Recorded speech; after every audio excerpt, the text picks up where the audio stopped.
dia, sejam todos bem-vindos, que maravilha poder mais uma vez estarmos aqui na casa do Senhor para falarmos um pouquinho da palavra de Deus. Já cantamos, louvamos, oramos e agora a gente vai abrir as nossas Bíblias para podermos entender aquilo que Deus pede para cada um de nós no dia de hoje. Que louvor maravilhoso, assim como Jacó, nós temos que nos agarrar ao Senhor e dizer, olha, só lá quando o Senhor me abençoar. O caminho é esse, às vezes a gente perde a vontade de viver. Muitas vezes algumas pessoas, no decorrer da vida, ou aonde quer que esteja, perde ali a vontade de viver, mas nos braços de Jesus encontra consolo, encontra um abrigo para que possa começar e continuar levando a vida. Que Deus seja louvado por cada um de vocês que aqui estão. Fico muito feliz de poder estar aqui partilhando desse momento, né? E sempre eu costumo dizer que os momentos são únicos na nossa vida. Nós não sabemos o dia de amanhã. Hoje estamos aqui, amanhã nós não sabemos. E eu trouxe um tema assim, geralmente eu não trago um tema diretamente, mas hoje eu resolvi trazer um tema que diz assim: quem vencerá? Alguém já fez essa pergunta? Entre o bem e o mal, e quem vencerá? Vai depender da nossa situação, vai depender do nosso controle emocional, vai depender também do nosso campo de batalha, como a gente vai lutar, como a gente vai estar se apegando a esse Deus. Por isso, eu convido que cada um dos irmãos abra as vossas Bíblias no livro de Efésios, no capítulo 6, versículo 10, 18. A gente vai estar compartilhando, e se der tempo e o tempo permitir, a gente vai estar passando aí, parafraseando em outros contextos bíblicos, para que nós possamos entender aquilo que Jesus pede para cada um de nós. Portanto, é muito bom nós buscarmos a sabedoria lá do alto, buscar a sabedoria que vem de Deus, para que nós possamos compreender, entender aquilo que Deus pede para nós a cada dia. Todos encontraram? Efésios capítulo 6, versículo 10 ao 18, a gente vai fazer a leitura, que é o texto principal, e depois a gente vai estar parafraseando aí com outros textos da Bíblia, para que nós possamos entender e compreender como serão as nossas lutas. Todos encontraram? Diz assim a palavra de Deus, aqui fala no título da minha Bíblia, a armadura de Deus.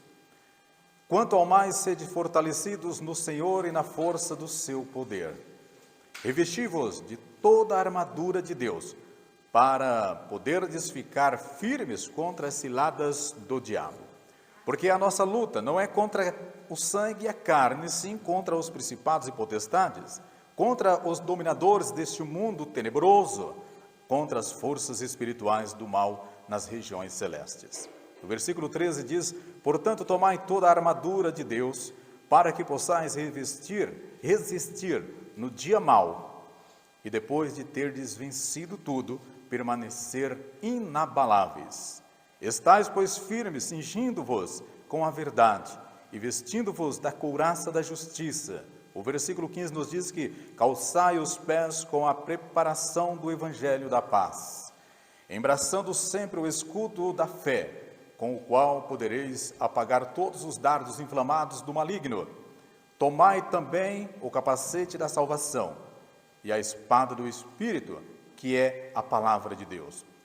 O versículo 18 diz: com toda oração e súplica, orando em todo o tempo no Espírito, e para isto vigiando com toda perseverança e súplica por todos os santos. Amém? Que palavra, né?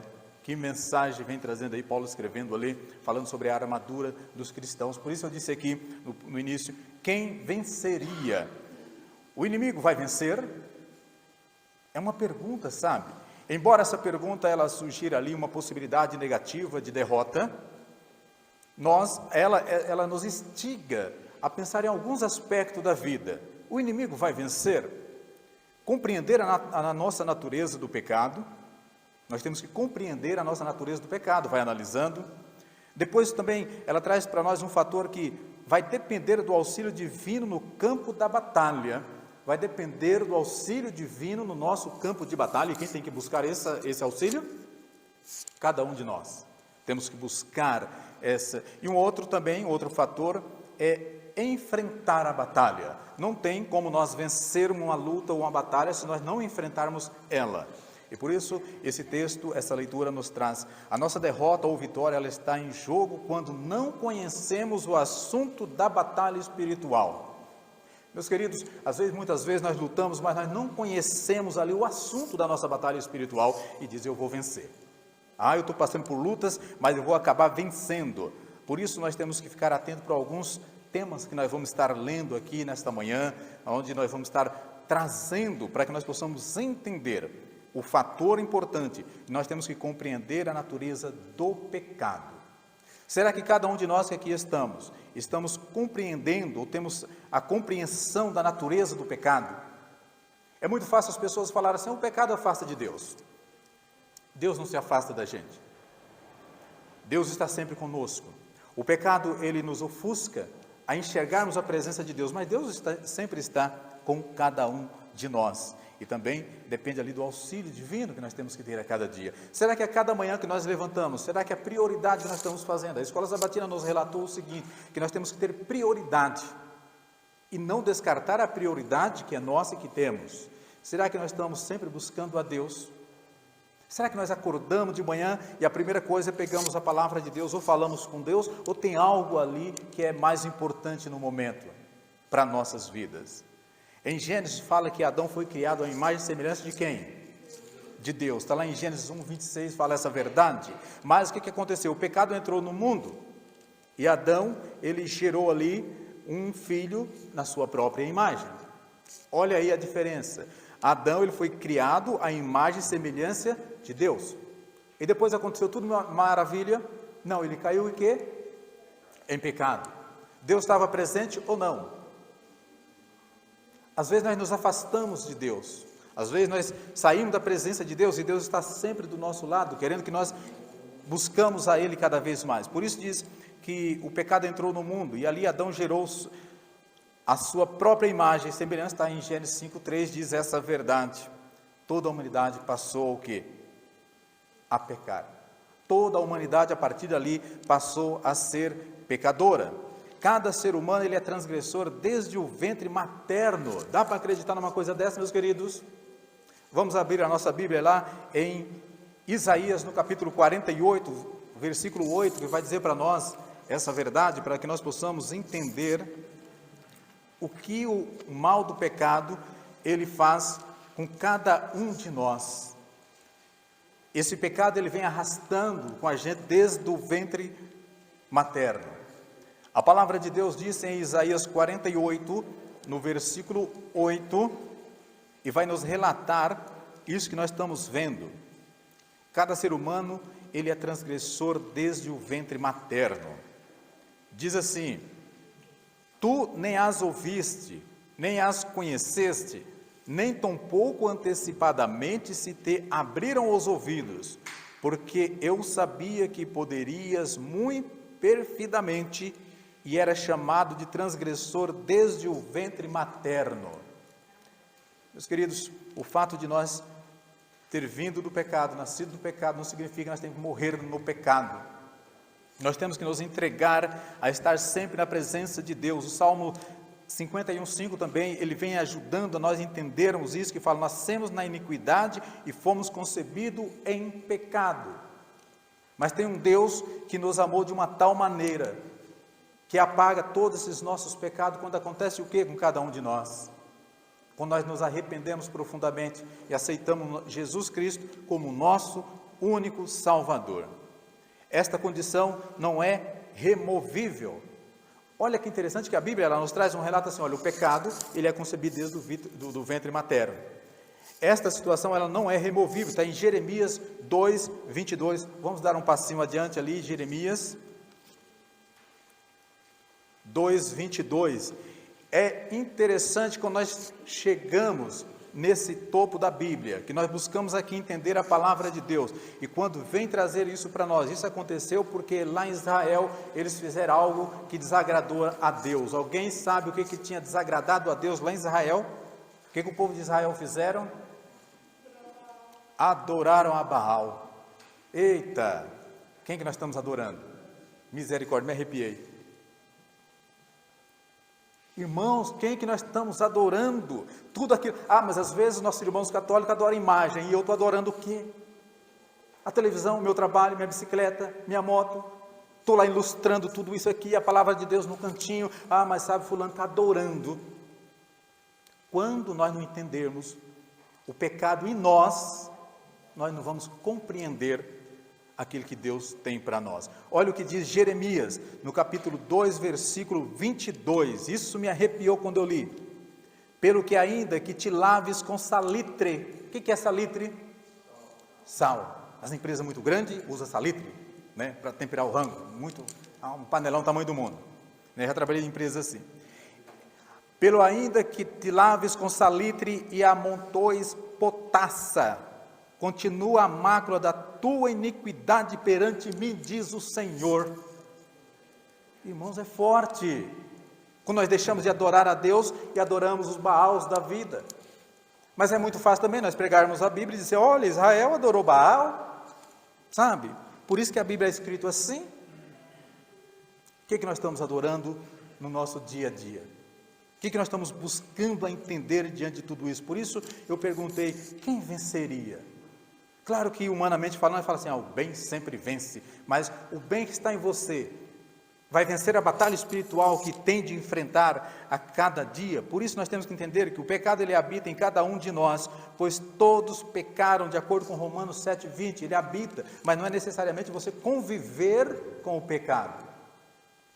Você viver numa sociedade depravada não quer dizer que você vai ter que conviver com os desbravados daquela sociedade.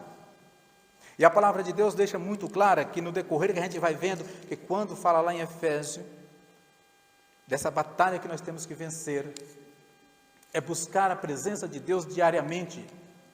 Às vezes nós achamos que adorar somente a imagem, mas às vezes pessoas adoram cantores, e pode ser ele evangélico ou mundano, meus queridos. Adoração é adoração. Endeusar as coisas é endeusar, seja ela mundana ou não, mas está endeusando demais as coisas. Pecamos sem intenção ou por ignorância. Às vezes nós pecamos sem intenção ou por ignorância. A gente não vai ler, mas está em Ezequiel 45:20. Quem quiser atentamente em casa, porque não vai dar tempo da gente fazer todos os textos. Aquele texto em Atos 17:30, que diz assim, Deus não leva em conta o tempo da ignorância, mostra que Ele é o quê? Misericordioso com cada um de nós. Ele não leva em conta o tempo de ignorância, mas a partir do momento que eu conheço a palavra de Deus, a partir do momento que eu busco, através da palavra de Deus, um entendimento, eu já não sou mais ignorante naquilo que eu estou fazendo.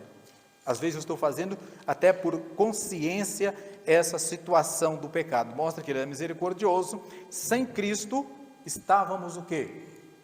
Mortos para o pecado, transgressões do pecado, fazendo o que? A vontade da carne e dos nossos pensamentos. É muito fácil fazer a vontade da nossa carne e do pensamento, né? Eu pensei, eu faço. Até tem um ditado, um jargão que diz assim, quando a gente pensar alguma coisa, não é bom estar falando, porque o nosso pensamento só quem sabe é Deus. E o inimigo, ele ouve todas as coisas. De repente você pensa algo ali, já pede perdão para Deus. Porque somente você e Deus ficou sabendo daquele pensamento.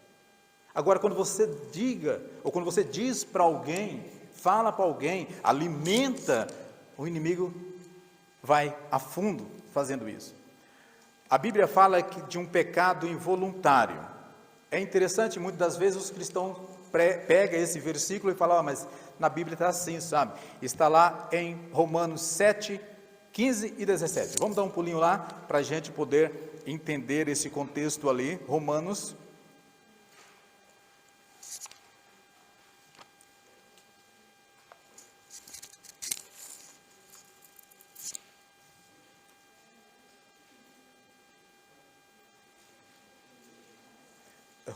7, o 15 e o 17. Deixa eu só me localizar aqui também, Romanos 7.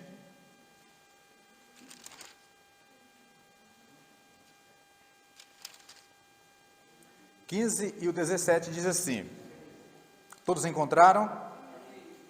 Olha o que diz, porque nem mesmo compreendo o meu próprio modo de agir, pois não faço o que quero, o que prefiro, e sim o que detesto. O versículo 17 fala, neste caso, quem faz isso já não sou eu, mas o pecado que habita em mim. Aqui fala desse pecado involuntário, né? Não faço o que prefiro, e sim o que detesto. Quem faz isso já não sou eu, mas o pecado que habita em mim.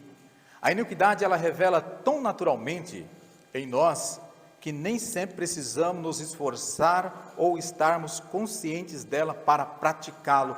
Precisa a gente se esforçar muito para poder cometer um pecado? Será que precisa? Não, não precisa, meus queridos, que é tão naturalmente a questão do pecado. Ah, mas pecou. Ah, mas porque já nascemos em pecado? Mas se nós nascemos em pecado, permanecemos no pecado, vivemos no pecado, vamos morrer no pecado e morremos perdidos.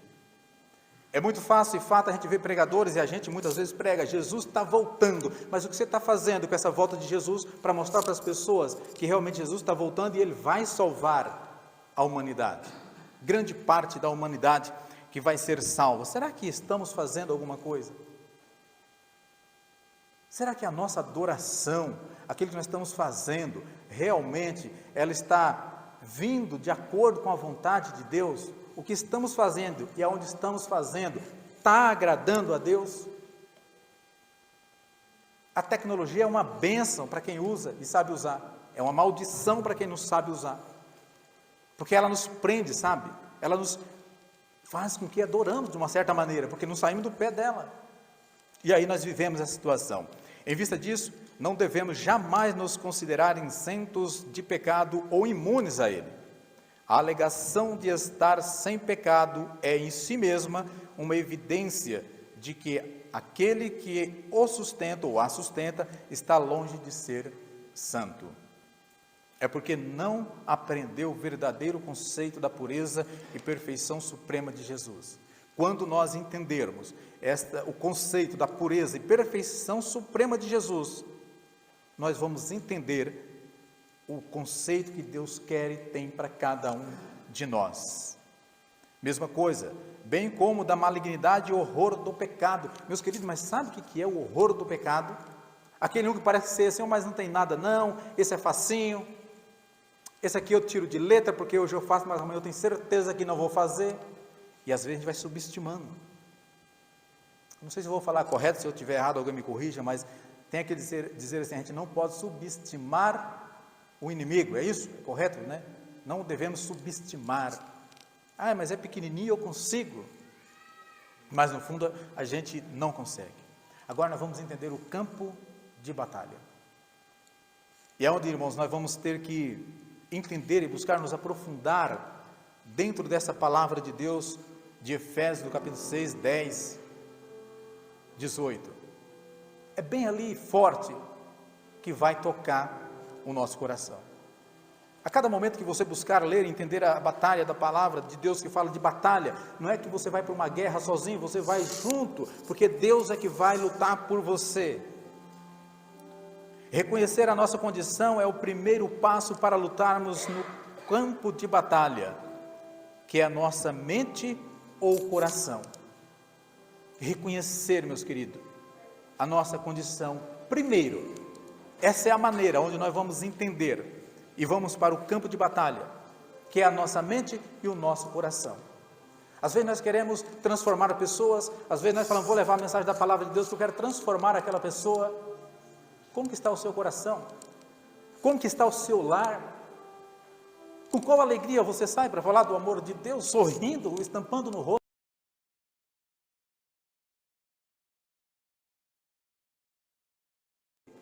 É nós entendermos a condição nossa.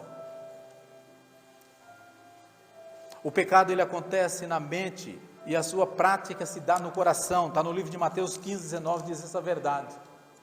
Ele acontece em nossa mente e se pratica em nosso coração. Na mente, nós somos convencidos do pecado, da justiça e do juízo, conforme João 16, 8 diz essa verdade.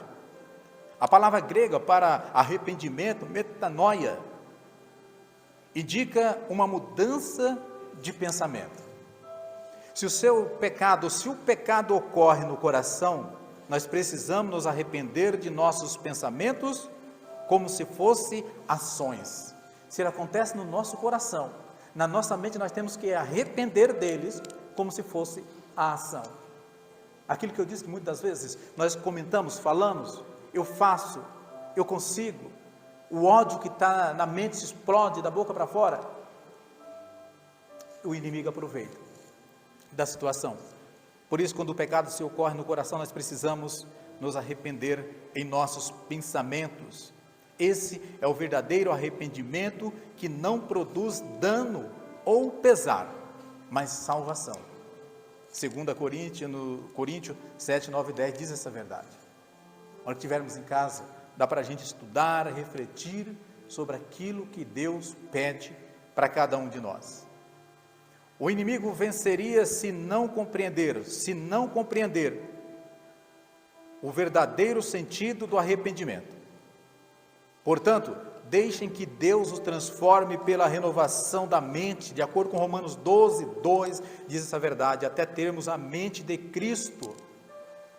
Vamos abrir a Bíblia em 1 Coríntios 2,16, que fala da mente de Cristo, que nós precisamos para nós entendermos a palavra de Deus. 2 Coríntios 2,16.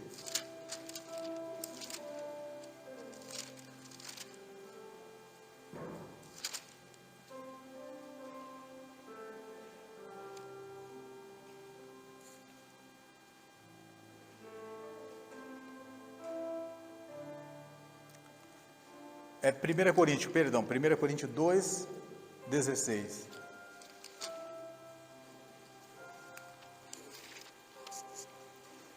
Muito bom ver as Bíblias folheando assim, né? Sinal que está todo mundo ali procurando. 2,16 diz assim a palavra de Deus: pois quem conheceu a mente do Senhor, que a possa instruir? Nós, porém, temos a mente de Cristo. 1 Coríntios 2, isso, 2,16, diz essa verdade: pois quem conheceu a mente do Senhor, que o possa instruir? Nós, porém, temos a mente de Cristo.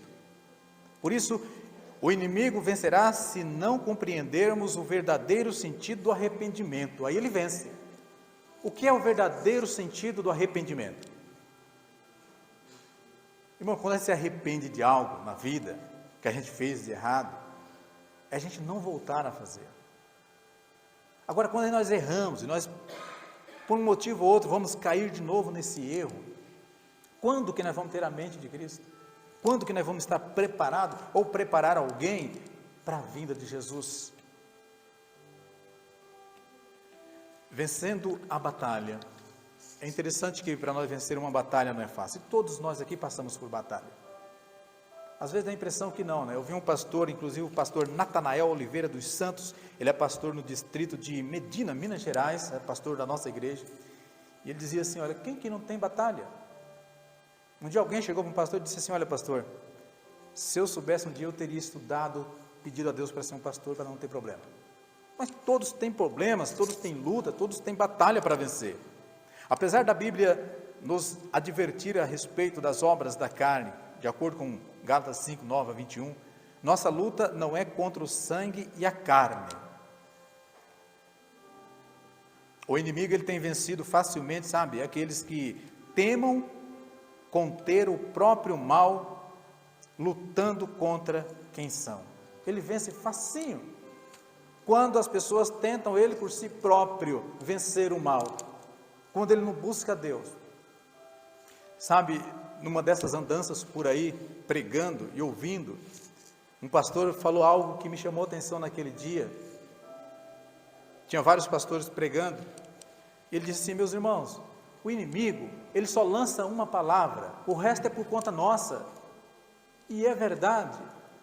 O inimigo, ele só coloca na nossa mente a questão da dúvida, e o resto é com a gente. Às vezes nós falamos, o inimigo está 24 horas tentando.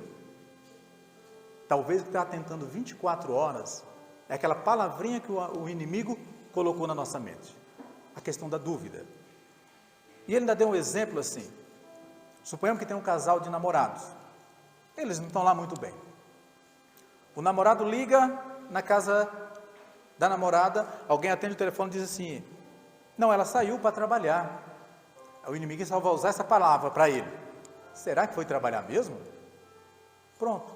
Ali basta para ele colocar um monte de coisa na cabeça. E muitas vezes com nós somos assim também. O inimigo ele coloca dúvidas naquilo que nós buscamos, naquilo que nós queremos, naquilo que nós desejamos, e muitas vezes até para questionar a palavra de Deus. Mas será que é tudo verdade mesmo, o que está ali escrito? Só iremos vencer quando estivermos fortalecidos no Senhor e na força do seu poder. Aí nós vamos vencer. Mas caso contrário, nós vamos ficar lutando. Lutando como a gente diz que o pecado flui naturalmente. E a gente vai ficar assim nessa batalha, estou lutando, estou batalhando, estou com 10, 15, 20 anos lutando por uma mesma causa, mas não está dando certo. Mas será que você está buscando dentro da palavra de Deus? Você está adorando a Deus? Você está fazendo aquilo que agrada a Deus? A gente vivia tão muito bem, antes de tantas coisas boas aparentemente. Tempo da roça, por exemplo, chegava final de tarde, todo mundo ia para casa, visitava um, visitava outro, batia papo, não era tão bom? Hoje ninguém mais tem tempo disso. Quantos pôr do sol as igrejas já fizeram? Quantos JAs já fizeram? Quantos congressos já fizeram? Congresso eu digo porque eu quero aqui globalizar todas as igrejas. Você vê nos final de tarde, final de culto, as igrejas ficam 1 hora, 2 horas, cronometradas, e o resto é correr atrás do vento, como diz Salomão. Quantas pessoas nós estamos evangelizando? Eu lembro que lá na Guanabara, na Semana da Família, eu disse para eles, eu vou lutar, eu vou batalhar, para ter um amigo, para que o ano que vem eu traga na igreja. Porque quando faz um evento na igreja, quando faz alguma coisa na igreja, fala assim, vamos trazer pelo menos 2 amigos? Nós chegamos sozinhos. Nem essa oferta nós trazemos para Deus. Viemos completamente de mãos vazias. Ofertar a Deus, meus queridos, é muito mais do que material. É fazer com que nós chegamos a Ele, e as pessoas veem através de nós, será que as pessoas estão vendo Cristo em nós? Será que nós temos mostrado para as pessoas que esse Deus que nós estamos servindo, que nós falamos e pregamos e comentamos entre irmãos, que transforma as nossas vidas, está transformando a vida de outras pessoas lá fora? Eu disse na escola sabatina, um minuto que eu tive ali, que pregar aqui na igreja é muito bom, mas só que nós estamos pregando para nós, e para as pessoas de fora, e serve para todos nós, inclusive para mim também. Aonde eu andei, eu levei algumas pessoas, aonde eu passei, eu levei algumas pessoas. Isso não faz eu melhor do que ninguém. E falar das bênçãos que Deus faz na nossa vida, não quer dizer que você está sendo melhor do que ninguém, é apenas para dar exemplo. Nós pegamos tantos exemplos da Bíblia, né? Inclusive de Jacó, Esaú, Moisés, Davi, Abraão, nós só lemos, pregamos, mas muitas vezes nós não vivemos o exemplo que ele faz para com cada um de nós. Só iremos vencer quando estivermos fortalecidos no Senhor e na força do seu poder, vestido com toda a armadura de Deus, conforme nós lemos lá em Efésios, no capítulo 6, do versículo 10 ao 18. O cinturão da verdade nos lembra o Espírito da verdade. O Espírito da verdade está habitando em nós. Quando eu olho atravessado por uma pessoa, quando eu deixo de ajudar uma pessoa, quando eu penso só em mim, esse Espírito de Deus está habitando em cada um de nós? Quantas pessoas passando necessidade por aí? Eu passei em 3 comércios esses dias que não tem religião, pediu para mim assim, Juarez, se na sua igreja tiver aquelas caixas de doação, traz para pôr aqui na porta do comércio, para fazer arrecadação, talvez a sua igreja precisa. Quem tinha que estar fazendo isso? O Espírito Santo está habitando nas pessoas e fazendo com que nós sejamos firmes a Deus. A couraça da justiça se refere à justificação pela fé por meio do nosso Senhor Jesus Cristo. A couraça da justiça se refere à justificação pela fé. Que tipo de fé que nós estamos vivendo? Se eu lançasse um desafio, que eu não vou fazer isso, mas vou falar se eu lançasse. falar assim, irmãos, no próximo sábado, ou no domingo, vamos trazer aquele amigo. Quem aqui, eu vou primeiro fazer a pergunta, quem aqui tem amigo sem ser da igreja? Amigo? Eu tenho, e admiro muito a Creuza Batista Leite. Tem o Genivaldo, que vieram aqui já algumas vezes. Eu não vou fazer lançamento aqui de desafio, mas se eu falar assim, vamos trazer um amigo no próximo sábado ou no próximo domingo? Como que nós iríamos chegar? Se Deus estiver trabalhando em mim, eu teria que conseguir um amigo. Mas às vezes a gente vai chegar nessa parte que fala da correria, daquilo que beneficia a nós. Daquilo assim, olha, se eu estou satisfeito, barriguinha cheia, que não vai dar tempo, mas eu vou acelerar. Eu lembro que um pastor adventista num dia de sábado, numa igreja muito grande, na frente da igreja, ele trouxe uma senhora que passava necessidade. E ele pediu dinheiro para as pessoas. E ele fez questão de frisar, olha, eu estou pedindo dinheiro para ajudar esta família. Porque nesse momento, quando terminar o culto, todo mundo vai para casa e vai ficar de barriguinha cheia. Na época do frio, se não tiver blusa, mas vai ter aquela coberta para se enrolar. E muitas pessoas por aí estão passando por essa situação. Mas eu estou pregando o Espírito Santo, eu estou pregando o amor de Deus, eu estou pregando a volta de Jesus, e minha casa está de perna para o ar. A casa espiritual. Por isso que cada vez que eu venho aqui, meus queridos, eu falo assim, que é momento único. Eu não sei se eu vou ter outra oportunidade de estar aqui, porque eu tenho que rever meus conceitos.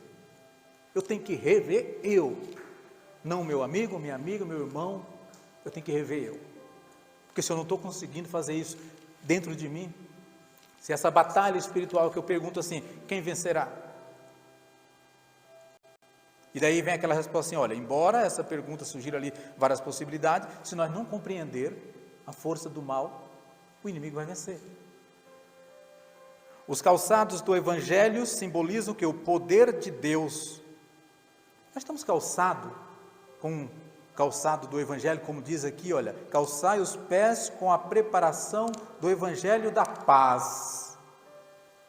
Que palavra bonita, essa palavra paz, ela é tão linda quanto a palavra amor, e é tão banalizada quanto a palavra ódio. A pessoa ama e desama ao mesmo tempo. A pessoa faz paz e guerreia ao mesmo tempo. E até quando? E como que Jesus vai voltar num terreno desse? Acha que Jesus vai estar vindo em meio à tempestade, que está dando ali a oportunidade de mudança para as pessoas, de transformação para as pessoas, das pessoas auto se avaliar? O escudo da fé, ela indica uma relação certa e convicção, pela qual homens fizeram-se poderosos na guerra. Está em Hebreus 11:1. Alguém se lembra que está em Hebreus 11:1, sem abrir a Bíblia? A fé. Por isso que fala que o escudo da fé, ela indica uma relação de certeza e convicção, porque a fé é a certeza e a convicção das coisas que não se vê. Meus queridos, se eu perguntar para todo mundo, você tem fé? Tem. Quantos pacotes de arroz você tem em casa? Pega metade e dá para o seu vizinho que precisa. Não, mas mãe, eu vou ficar sem. Cadê a fé? E em todos os aspectos da vida. Eu estou falando essa questão porque é muito mais simples você chegar em casa e pegar um pouquinho do que você tem do alimento e dar para as pessoas, do que dar amor. Amor é uma palavra muito forte para nós seres humanos que somos muito fracos. Me perdoa a expressão. Nós seres humanos somos muito fracos. Nós só amamos quando beneficia a nós. Eu gosto muito do irmão Zezé, eu tenho um amor para o irmão Zezé, porque o irmão Zezé sabe que ele facilitou ali, emprestou o carro, emprestou a moto, tal. Aí se um dia ele falar não, eu falo, mas olha, já não é bom. Por que tem que ser assim? O filho só é bom para o pai quando o filho fala, pai, eu preciso de tanto, estou aqui. Eu preciso de tanto. Mas quando o pai fala, não, esse meu pai é ruim. E assim é na nossa vida também. Nós temos que transformar, irmãos, nós temos que mudar cada um de nós e pararmos de ler histórias. Esse mesmo pastor aqui, o Natanael Oliveira dos Santos, ele disse assim, olha, muitas vezes nós lemos história. Ele falou, antes de nós pregar a palavra, olha como que doeu isso aí, antes de nós pregarmos a palavra de Deus propriamente dita, vamos viver, porque vivendo você não precisa nem pregar. As pessoas olhando em você, sabem quem você é, sabem que você é uma pessoa boa. quando você tem um sorriso estampado no rosto. O capacete da salvação, ele protege nossa mente de pensamentos de desalento e desesperança. Esse capacete que nós temos que usar, que fala aqui em Efésios 6, ele protege a nossa mente. Será que a nossa mente está protegida? Ou ela está assim recebendo, a gente costuma dizer bombardeio, né? Igual lá na Rússia, né? Que está guerreando, Ucrânia. A armadura de defesa serve para a proteção na batalha, mas a espada do Espírito é a palavra de Deus, e a arma de ataque que concede a vitória é a palavra de Deus. Se nós não tivermos essa arma na mão aqui, nós podemos continuar lutando. Às vezes tem pessoas que falam assim, estou com meus joelhos calejados. Toma cuidado para não dar água no joelho, porque se você não tiver fé, ele vai ficar calejado e vai trazer problema, mas não vai resolver a sua solução e a sua batalha. Porque você tem que ter fé, buscar a fé em Deus. A intimidade com as Escrituras possibilita vencer pecados, está em Salmo 119, 9. A intimidade com as Escrituras possibilita vencer o pecado. Será que nós temos intimidade com a Bíblia? Não quero me aprofundar nesse assunto, mas temos mais intimidade com a Bíblia ou com o celular? Sabe por quê? Quando a gente acorda, a gente já pega primeiro o celular.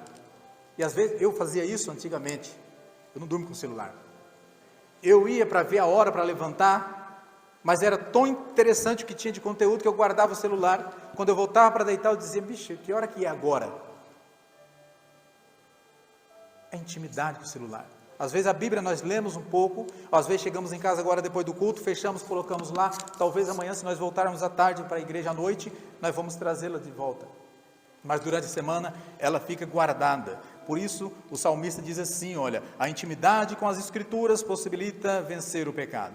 Finalmente, nessa batalha, o movimento da luta, tanto de defesa quanto de ataque, é a oração. Tanto de defesa quanto de ataque é a oração. São armas poderosas. E muitas das vezes nós estamos indo para a guerra sem munição. Talvez levamos até arma, mas esquecemos da munição. Vai resolver? Não vai. Quantas vezes nós vamos para a igreja simplesmente de corpo presente e a mente ausente, e queremos bênção, e pregamos volta de Jesus, pregamos o amor de Deus, pregamos tantas coisas. É na intimidade com Deus que nos tornamos verdadeiros, justos evangelistas, firmes na fé, praticantes da palavra, somos salvos diariamente. Nós somos salvos diariamente, mas nós temos que ter esta fé, a certeza, para que nós possamos alcançar. Nossa luta diária é dispor tempo para vestir toda a armadura de Deus. Não é fácil buscar ao Senhor, e o fracasso nisso leva à derrota. É fácil buscar a Deus? Não é fácil, sabe por quê, meus queridos? Porque nós priorizamos outras coisas. Porque se alguém perguntar assim para mim, é fácil obedecer para o seu trabalho todo dia? Puxa, muito fácil, porque é prioridade para mim. Então aquilo que é prioridade é fácil para a gente conter. E assim nós temos que fazer com a palavra de Deus, ter prioridade. Satanás nos conhece bem e sabe que uma vida atarefada, em que priorizamos tudo, menos ter tempo com Deus, resultará na vitória dele. Sabe, por isso que eu disse no começo, e essa fala aqui é desse pastor Natanael que diz, Satanás nos conhece muito bem, e sabe que uma vida atarefada, em que priorizamos tudo, menos ter tempo com Deus, resultará na vitória do inimigo. Sabe, o inimigo não está preocupado se a gente vem para a igreja ou não. Talvez ele até quer empurrar a gente para a igreja, porque às vezes a gente acaba atrapalhando outras pessoas. Vai que pelo menos você tira mais um. A preocupação dele é essa, nos atarefar de tantas coisas. Muitas das vezes nós buscamos coisas para nos atarefar e nos buscar. Só para terminar a conclusão desse pensamento. Muitas vezes achamos que venceremos o pecado que está em nós lutando contra a nossa própria natureza pecaminosa, e não vamos conseguir. Muitas vezes nós pensamos isso. Isso, no entanto, dá vantagem ao inimigo e não garante a vitória. Mas a Bíblia pontua que a estratégia da vitória é sermos fortalecidos no Senhor e na força do seu poder. Que Deus nos abençoe. Que Deus possa realmente tocar em nosso coração. Que primeiro temos que ser nós a mudar. E depois, consequentemente, as pessoas vão ver Cristo em nós e nós vamos ter força e o poder de transformação, não por nós, mas pelas pessoas.